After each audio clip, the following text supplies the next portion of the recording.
Finally, pwede na kayong mabuhay ng tahimik. Kaya nga eh. Ngayon, masasabi talaga namin ni Nanay na back to normal na yung buhay namin.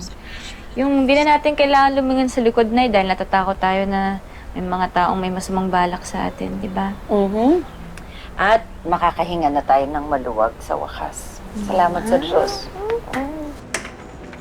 Good morning, everybody. At long last, we got him. Nahuli na rin si Verdugo. Oh, ayun na si Miguel. Tatay mo.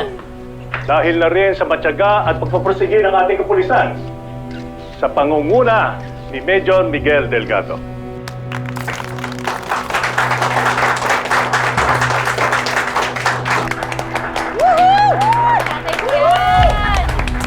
Buksan mo ang TV.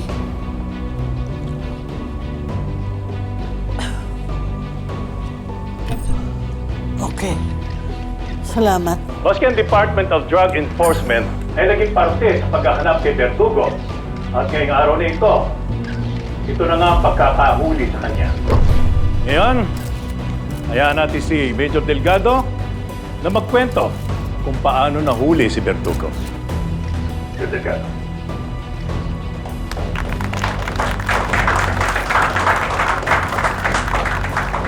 Magandang araw po. Mahirap, nakakapagod, at kailangan ko pa mamatay para mahuli si Verdugo.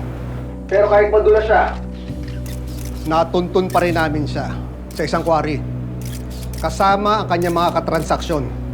Ang grupo ni Verdugo, ang pinakamalaking drug dealer sa Visayas. Eh, si Verdugo, asan po siya ngayon? Nandyan siya.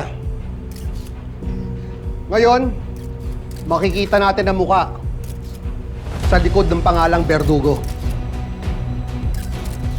Cruz.